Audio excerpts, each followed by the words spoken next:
Hi, we are back. This is Esther Tanis with The Journey of an Entrepreneur. This is being sponsored by Esther Inc. Insurance Agency, where your protection is our priority. Make sure you follow us on YouTube, Instagram, and Twitter.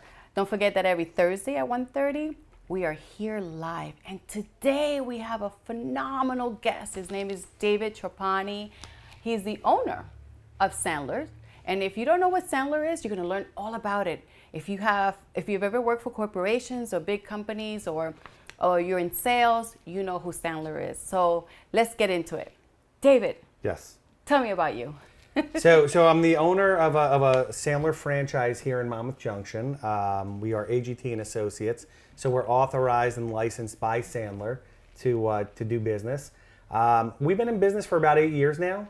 Here in where we call ourselves the Princeton area, but we're in Monmouth Junction. Mm-hmm. And I've been at sales and management and leadership probably for about 25 years now. But Sandler's been around a long time. Yeah, so Sandler Training, created back in the late 60s by a gentleman by the name of David Sandler, who many people say he was ahead of his time. His objective was to create a sales process that turned salespeople into not looking like salespeople. I know. And we know about that, right? Salespeople have had a bad rap for a long time. Yes, they have. I resent that a little bit. I know this, and actually I was telling David that I'm having my 14-year-old read a book, and it's about that, about the stories of sales and the ability to persuade and influence, and those words have such negative tones, but you use it in a different way. In sales, there's different challenges, and when you're training these people in sales, tell me some of the things that you train them on. Well, I think, as you use the term persuasion, and we kind of were chatting about that before, persuasion and influence, what we want to move away from is really that sales pitch. Salespeople worry about their value proposition. They worry about what they're going to say, and they want to influence buyers. And really what we want to do is take a different approach. Oh. We actually want to go, I think most sales is in a push strategy. Yeah. We want to be in a pull strategy, meaning I do want to influence you, but I want to use my questioning strategies. I want to ask you lots of questions. I want to go deep on your issues to help you recognize what that issue is. And perhaps me as the salesperson can then help you solve that. So it's a little bit of a shift away from that traditional, hey, let me tell you what I got. Or hearing, hey, Esther, you might need this and I can fix that. We want to move away from that and actually pull them through a process that helps them self-diagnose and determine what solution they need. So David, I met with someone that I was just chatting with about the chambers, and she hasn't asked me anything, but she keeps telling me all the services she can provide and help me with, although she doesn't know anything if I need them or not. Right. It's very fascinating, that old traditional way of just, and then talking about their accolades and their degrees and their, all these ability. It's kind of turned off. It's like, I was like, oh, I like you, but. Yeah. So it's funny that you say that, because in the world of traditional selling, and we do call that traditional selling versus the Sandler way. Right. But in traditional selling, it's the idea of, let me tell you all the stuff I got. Yeah. And hopefully you tell me, oh, I need one from column C. And then I'll sell you that. But that's not really what we want to do here. No. We want to help you. Let's figure out if there's a need first. And then let's determine whether or not we can help you. You're the right fit. Yeah, if you're the right fit. At Sandler, one of the hardest things that we have to teach our clients is that if somebody's not the right fit, let's tell them or have them tell us as early as possible. Oh, yeah. And clear the air that a no is actually a good outcome. Yeah. So you find that the salespeople don't want to hear a no? Well, imagine. They're afraid of that. I think most salespeople, you guys are out there, would say that a no is a negative. Yeah. At Sandler, we really believe no is a positive. I believe that. And a fast no is even better, because then I can move on to something more productive. But the challenge with no's is, when you start to think about this, imagine we've got a lot of clients, they come to us with large pipelines. So they say, hey, Dave, I've got an opportunity to close this much business. And after we do some evaluation and diagnostics and teach them some of our Sandler ways, we start to learn the pipeline goes from this to something about this. Maybe it's But the conversion is higher. conversion goes way up. So if you don't know what conversion is, because you might not be in sales yet, or maybe it's a measurement that your boss is using and you're not aware. Conversion Become means aware. that how many people did you prospect, right? Did you speak to 10 people? Out of those 10 people, you got 5 appointments, and maybe out of those 5, you got 3 sold. And if that's your conversion. So the more accurate you are in qualifying that person, like you're saying, that your diagnostics, right? Yeah, so, and mathematically, the conversion rate has to go up, or your close rate has to go up. The math is just there. If I'm focusing on fewer deals and I'm closing either the same or more, mathematically that works out. But the big victory there is typically if we focus on the right opportunities, which again is difficult for a salesperson because many salespeople like to see a big pipeline. But if I focus on a smaller number of opportunities, I've got a greater chance of closing them, and I'm not spending time with people that are tire kickers, that are just wasting my time. So I become much more efficient. I can do... And you're happier. Absolutely. I can do all the stuff I want to do. Exactly. Which is, instead of sitting around on a Friday night filling out a proposal, Ay, ay, ay. maybe I can sit down and have dinner with my family, or That's right. do something at the beach, or whatever the choice is. Children, whoever you're Absolutely. dating, whatever. Yeah. So David, I was telling you that, I don't remember where I heard this, and I don't even know if this is accurate, so don't quote me, that only 6% of population really has the talent of sales, and that most people don't. So it's a skill. So your program is actually, what do you see? So great question, and we were chatting about that earlier. So here's what we typically see is that about 80, and I don't know the 6%, and my data is not 100% scientific, but we see that about 85% of salespeople really could use help. But I think if we reverse that question a little bit, many people say or believe, and many folks out there maybe believe that sales is something that people are born with. My belief, and over the years I've seen this, people can be trained to become salespeople. And by having a process and by having techniques that are validated, that we know that work, that have been studied, the success of anybody who wants to get into sales with the right attitude is going to go way up. So talking about the right attitude, we're going to play a video. Enjoy. Humans are the ultimate adaptation machine. You're literally designed to change, to grow, to get better. It comes down to how hard you're willing to work. I don't want you guys to think about who you are today or what you've already accomplished.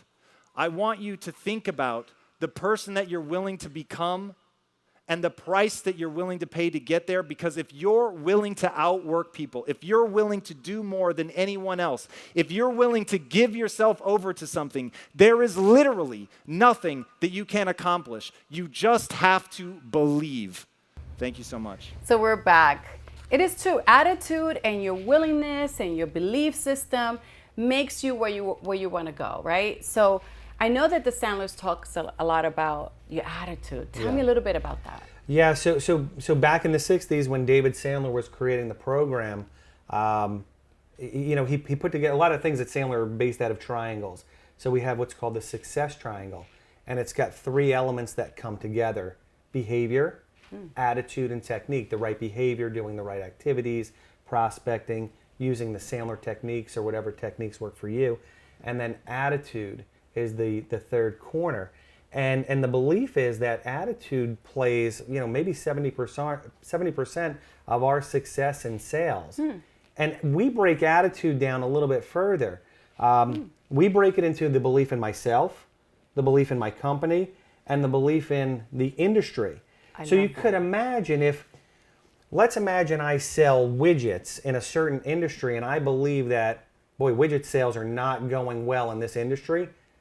Well, how well can I possibly do in that industry? I've already set myself up for failure. Can't sell something you don't believe in. No, and if I don't believe that my company is doing the right things, we can see that. But belief in myself, can I make, if I want to make, I make this much money today, I want to get to this level next year. If I don't believe I can get there, I'll never get there. So we focus a lot of our training on the attitude side of that triangle in helping people uncover and understand maybe what's holding them back is just something that's sitting between the ears. Right. Oh, That's a whole different topic, right? It is. And you know, I'll go a little bit further if it's okay. When we talk about not looking like a salesperson, we teach a lot of techniques that are counterintuitive. So for very basic example, if somebody said to me at an event, "Hey Dave, why should I buy your product?" I might open up and say, "Hey, look, you probably don't even need my product," and go for something that's negative. So we use a lot of negative language, and it's psychologically, it draws out some truth from prospects. But if I don't believe that technique will work, I will never use that technique. That is true. And that is the shift that we're looking to make with people, that go out and try the techniques. It's my belief, and we did a training session, kind of recap with a large international firm that we work with. And the stories of success that these guys came back with after significant hours of training, but the success stories of things that they tried just blew me away, because it sent a signal to me that between ownership, management, and the salespeople, there's an attitude that we're going to try this stuff and we're going to see what works. And then they came back to say, "That's really working, Dave." So it really starts between the ears when you think about it. Absolutely. You know, it's so interesting because that is almost transferable for everything in life. Absolutely. I say that there are a couple of things that I think everyone who wants to open a business needs to have, and one of them is the ability to sell. But you cannot sell something you don't believe in. Sure.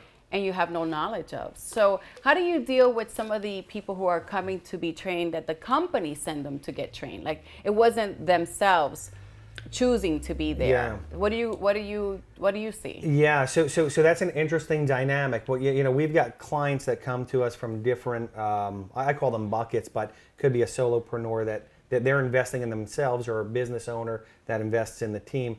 And as you start to move upstream with those larger teams, the company's making the investment on behalf of an individual. So in some of those cases, folks are going, "Hey, this is great, the company's making an investment in me." And talk about attitude. That's what we want to see. Right. This company's making an investment in me. They think that I'm worth. They believe in me. Absolutely. Yeah. Then there are some folks who go, "This is flavor of the month. Oh, I'm a hostage in the training. They're making me go. I just got to check the box and make it through for the next, 6, 12, 18 months. And they'll be onto something else." Wow. Those folks typically don't do well. Oh, that makes sense. Yeah. And you can see that from an attitude standpoint, that if they believe that this is flavor of the month, it's usually not a great investment in those individuals. Yeah. So as business owners, they should probably pay attention to those employees who are not going in with an attitude and are not excited about it, because that's a lot of money. It is. It's a large investment, and we hope to get big returns for our clients. And you can if you have the right attitude. Absolutely. I say invest in everything that you believe in, and if you get the right program and you go with a great attitude, willing to learn, and then implement, my friends. Because I find that there's different stages. There's the stage when you don't know that you don't know, right? You don't know. And then you find out, "Oh, I didn't know that. Oh, wow." And then you go from there to, "I want to learn that." Right. But so few of the people implement what they learn. Have you ever talked to someone that says, I know. I mean, I want to just punch them. Well, do it then. Right. So it's if you look at it, it's knowledge. We start out with this, "I don't know what I don't know." So I don't know that I'm making a mistake. Right. Then we create, and this is that kind of on the lines of right? Sandler Training. There's an awareness. Yeah. We build knowledge and awareness at the same time. Okay, so now I see what's not going right. Right. And I know that there's a technique or a process to follow, but now comes the part of execution. Right. So if we go backwards into the people that are hostages versus those that are willing, the people that are willing are great. The people that come in as hostages, they too break into two groups. Oh. There's a group of hostages that they're never going to buy in. They're always going to shut down. They're going to shut down. But there is typically a group of hostage might be a strong word, but there's a group in there that say, "You know what? I'm going to listen, and I'm going to gather my knowledge, and I'm going to try some of this stuff." And they do it kind of.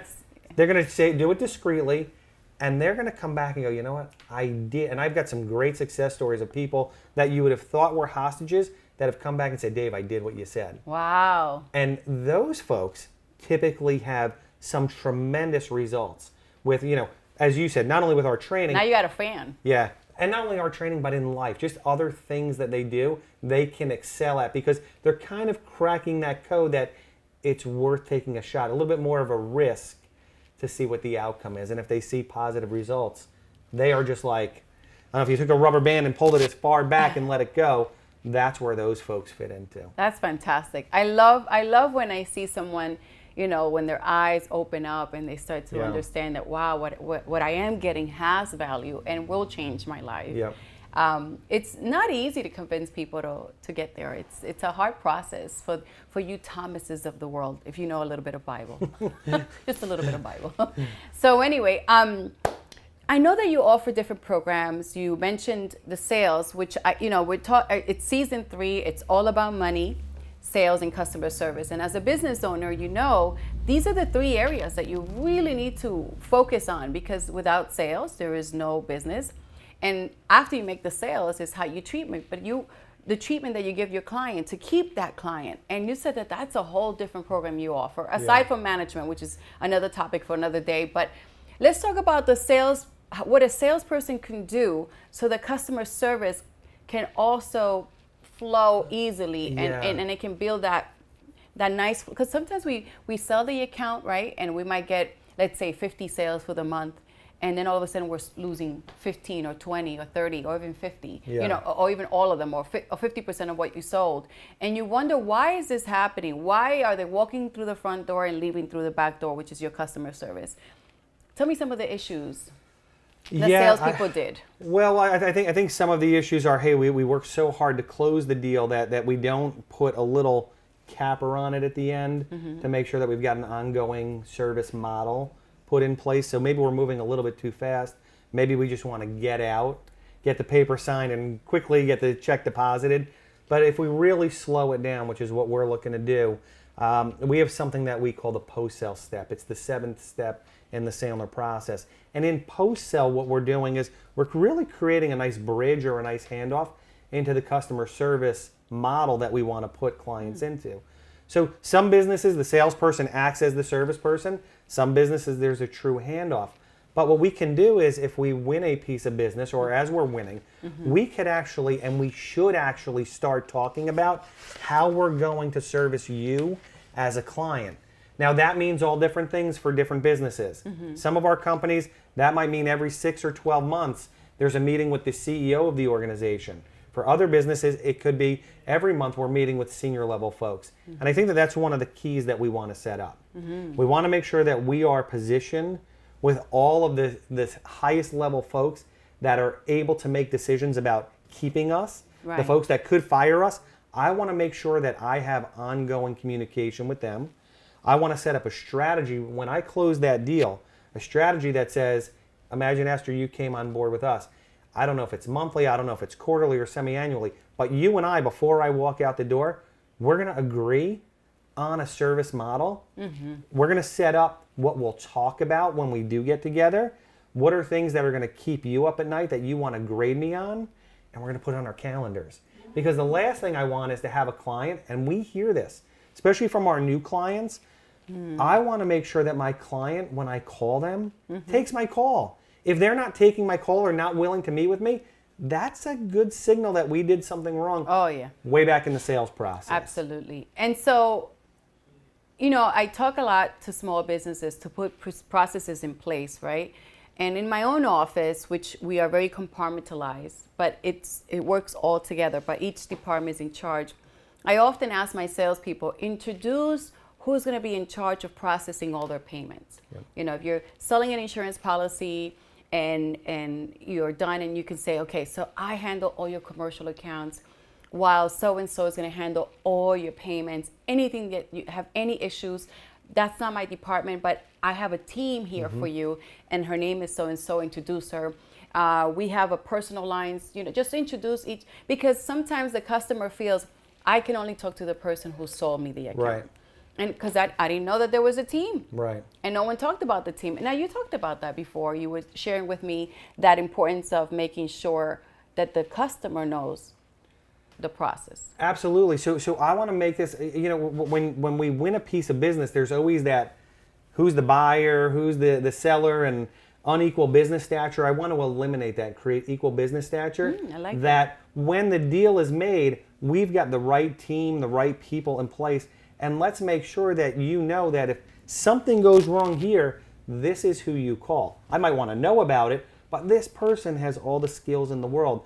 But if we're not having those conversations at the closure of the deal, then we're playing a little bit of catch up trying to figure that service model out. And that can create a little bit of frustration for the client. Don't you think that might be like, really? I so-and-so sold me the policy, and who's this person? Like, I don't want to talk to them. I want to talk to you. Absolutely, because clear expectations aren't set. And let's go back to attitude for a second. The attitude might be, we just spent an hour and a half with somebody to close that deal. I don't want to take more of their time to focus in on the basic details of how we're going to service. I'll get to that later. The attitude says, why do I want to mess up their time or infringe on their time? But we've got to have an attitude that that's the right way to move a prospect into a client, into a service model, ongoing service model.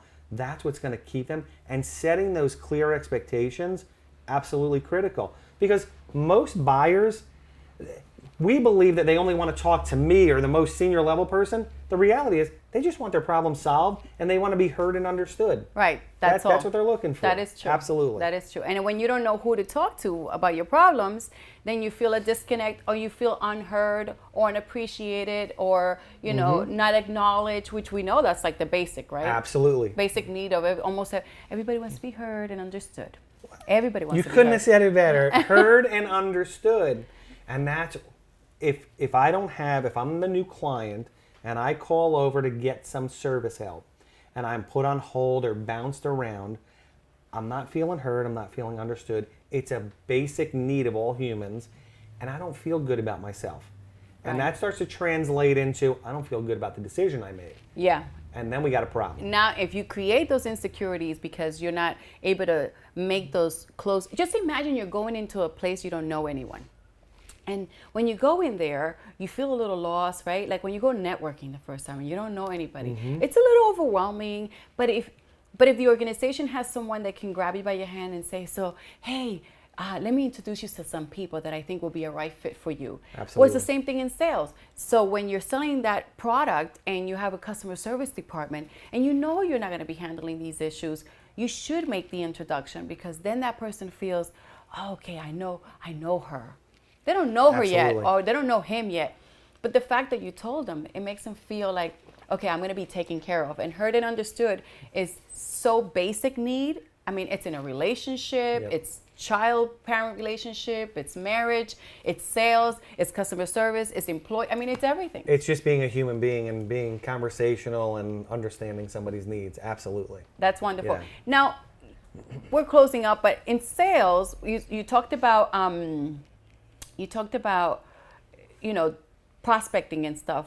Do you recommend any programs, any softwares, or do each business have their own? How does that work? Because I hear Salesforce being very common. I don't use it, but do a lot of your salespeople use it? Yeah. So we're talking about CRMs, or client relationship systems, that maybe help us organize our prospect lists and whatnot. So I won't endorse a certain brand or anything, because we have relationships with a number of different companies, but we do believe in them so that the salesperson has an ongoing focus. Hey, I'm going after this person, and I've got a strategic plan on how I'm going to go after this business. So I do recommend that if you've got the investment to go into a CRM, there are some low investment ones. Absolutely, you should be managing that way. At a minimum, Excel spreadsheets work pretty well. But keeping your client list organized, I think the biggest challenge with prospecting, if you put that aside, the organization, the biggest challenge with prospecting is it's the hardest part of the job. We know that sales, going up and doing your appointment and doing all that stuff, while we've got our process, that's good when I'm doing those conversations, but picking up the phone and making dials, or going out to a networking event, or using my LinkedIn, or doing mailers, or going out to find somebody new, is the hardest part. Got to have a good attitude, got to be a little bit rough, can handle some rejection there. Because I think for most businesses, and maybe for the audience here, maybe it's a little bit different, but Most businesses, the phone doesn't ring off the hook for business. Maybe until we build some traction, but even then, we still have to prospect to really grow that business to the next level. I love this. So next week, we're going to continue with David. Okay. And he's going to go into more details of sales and customer service, some of the key elements that every business needs to stay alive. Without this, my friend, you cannot stay long-term in business, right, David? You got it. It's impossible. Spot on. Any final words for today, and then next week we'll continue? Well, I think the one thing that really struck me is your questions about attitude. And if you think about all the things we talked about, having the right attitude, from prospecting to closing the deal to ongoing service, without the right attitude there, your business is going to struggle. No doubt about it. You heard it from David. Having the attitude is important. So next week we'll continue with sales and customer service. My name is Esther Tanis with The Journey of an Entrepreneur. Every Thursday at 1:30 we're here live on Facebook and our Esther Inc. page, which is the organization that sponsors you. We focus on small business. This is why I do this, because I'm not just an agent selling you insurance. I want to give you tips so that you can build your business and last for a long time. I'll see you next week. Make sure you like and share. Esther Tanis, have a fantastic day.